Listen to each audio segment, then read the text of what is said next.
Hey, good morning. Well, it's almost afternoon. I'm getting a real late start today, but want to welcome everybody and just tell you how great it is to have you with me. I know that I'm changing my timeline around here a little bit. Maybe we'll see some new faces. Hey, Jason, how you doing there, buddy? There's Bev, I think. Hey, Bev. Good to have you guys join us. Wow, what a great time we had in the presence of the Lord yesterday at the gathering.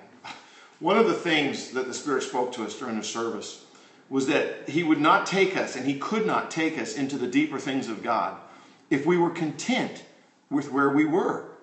I was thinking about that, and I was thinking about being content and wondering, how is it that we can be content when we are not possessing all that God has for us? When there are blessings and there are miraculous things that lie just ahead if we would just go get them. When we gaze upon a holy God, a God of might and grace, when we consider the heights and the depths of His infinite power and His wisdom, why would we be content to settle for here, for where we are? Why wouldn't we desire more, to know Him and the power of His resurrection, to be filled with His Spirit and be used mightily by God Himself, using me, using you, to walk in the divine and be an instrument in God's miraculous design. But instead, and this is what the Holy Spirit spoke to us yesterday, we stay in the comfortable and we settle. We are content. I think today's reading might shed a little bit of light on those questions. We're reading Judges 17 through 19, and these are some interesting passages. It starts off in chapter 17, reading about a man named Micah. And Micah had stolen from his mother. And the mother had placed a curse on whoever stole her money. So Micah returns the money. And she takes the money and she says, I'm going to make an idol for you. She blesses him and she says, I'm going to make an idol for you from some of this money that you can keep it in your house. And she does. And he puts it in her house. What a picture of the sin and decline that had overcome God's people. This mother, first of all, was dabbling in the occult. She had placed a curse upon whoever stole her money. And then she takes the money back and makes an idol and teaches her son to worship other gods. But there are some other troubling passages in this narrative.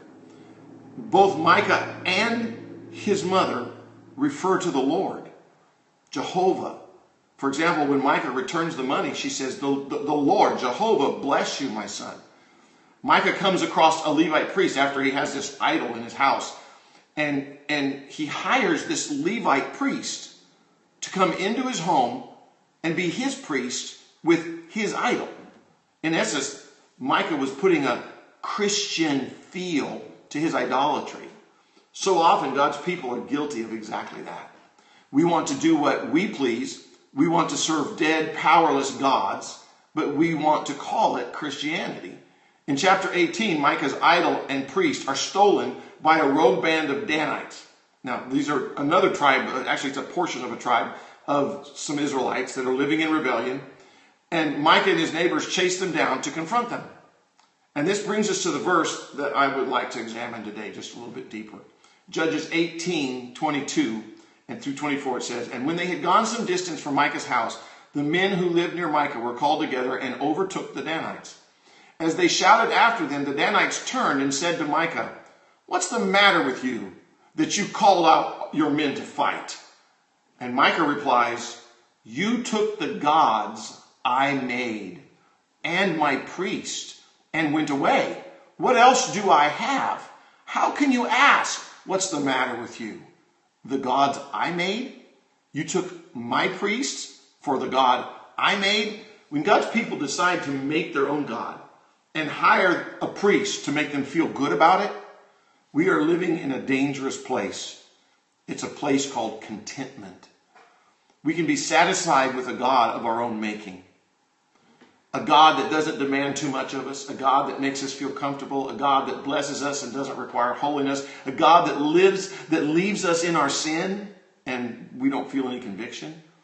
We can find 1,000 reasons to desire a God of our own making. But the real reason is we want to be comfortable. We are content where we are, and we don't want anything to disturb us. Sometimes we just settle for a half of God, a half of Jehovah God. We don't mind Jehovah Jireh because he supplies our needs. But we don't want Jehovah Makadesh, the Lord who sanctifies us. We desire a God of love and grace, but we avoid that whole God of judgment thing. So we create a God to our liking, one that doesn't require us to leave our comfort zone, doesn't require us to follow him. Micah even hired a priest so that he could make his God seem legitimate to him. A preacher that wouldn't speak truth or exhort him to obedience. Today I want to challenge you to arise from your comfort zone and seek God's face. If you desire to know him, to be led into his marvelous light, you have to be willing to leave that place of contentment. There is so much more of God that he wants to reveal to you. There's so much more that he wants to take you to show you and to put within you. But you cannot know the depths of God's heart until you arise and follow him. He will lead you into deeper waters. He will call you to the mountaintop. God will take you to a river that cannot be passed, and he'll call you to wade out into its depth, to come to a place where the river will carry you wherever it will, a place so lost in his spirit that you are moved not by your will or your comfort or your desire, but by the very heart of God, a place of joy that comes from the heart of God and cannot be taken away by this world, a place of peace that just passes all understanding. Who will go? Who will surrender? Surrender everything we have. Take your hands and empty it to the Lord and say, here I am, send me. There is a blessing waiting for you that you cannot imagine, but it is not where you are. It lays ahead. It's up ahead. Today can be the start of your miracle. It's up to you. God bless you.